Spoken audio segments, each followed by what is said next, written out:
This little guy is so dehydrated, and he's a little fighter because he's eating all right. This baby bunny and his siblings are all little fighters. Their nest destroyed by a lawnmower and their mother displaced, the 5 orphans in this litter had little chance for survival. Luckily, they were brought to the right place, Messinger Woods Wildlife Care and Education Center, south of Buffalo. An animal rehabilitation hospital run completely by volunteers, Messinger Woods treats all types of injured or orphaned wildlife, from bunnies to sparrows, pigeons to squirrels.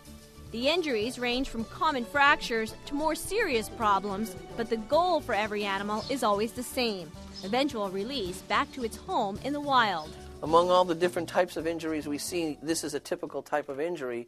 Michael Olek is a wildlife rehabilitator and the founder and president of Messinger Woods. He's making rounds on some of the hospital's patients.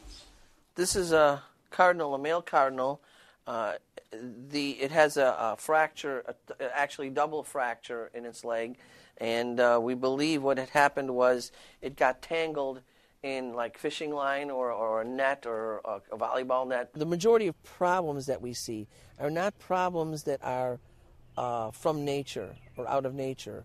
They're problems that are either directly or indirectly caused by man, by humans. With us, if we break our leg, no problem. But when it's something that has to survive in the wild, something as simple as a wing or a leg fracture can do them in for good, where they have to be put to sleep. Including fundraising staff, transport drivers, and rehabilitators, the volunteer count is over 300 people, most of whom have full-time jobs in addition to the time they devote to Messinger Woods. It sounds like it probably needs to be rescued. And there's just one fawn? An extensive dispatch system allows the hospital to accept calls from all over the area. In addition to receiving animals at the hospital, trained volunteers can also provide advice over the phone. It's the ultimate mission of Messinger Woods to educate the public and clarify misconceptions about caring for injured wildlife.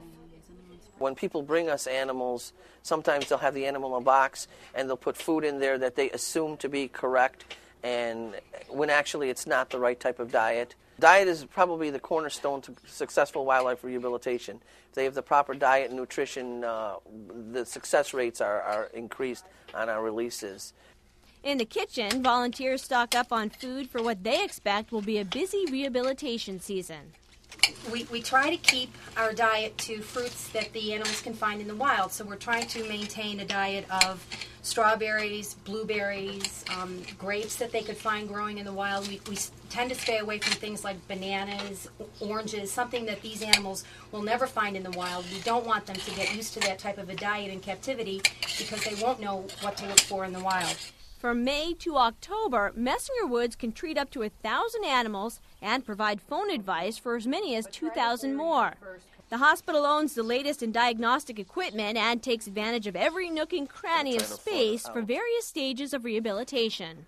But in there's 2 cedar waxwings and a cardinal.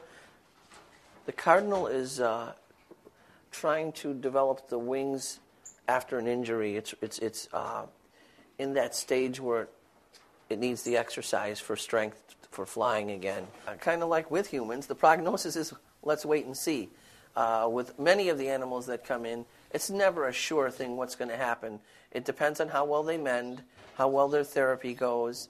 It parallels human medicine a lot.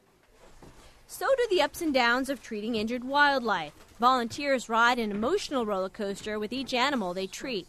The problem with wildlife rehabilitators is when you start, it's real easy to get attached to something like as cute as this, and the fact is that they're wild animals and you can't really do that to them. It's not what they're here for. So we are very conscientious about teaching our people that even though they're adorable and cute, we are not turning them into pets. They are wild animals, and we really, really are trying to introduce them back into the wild.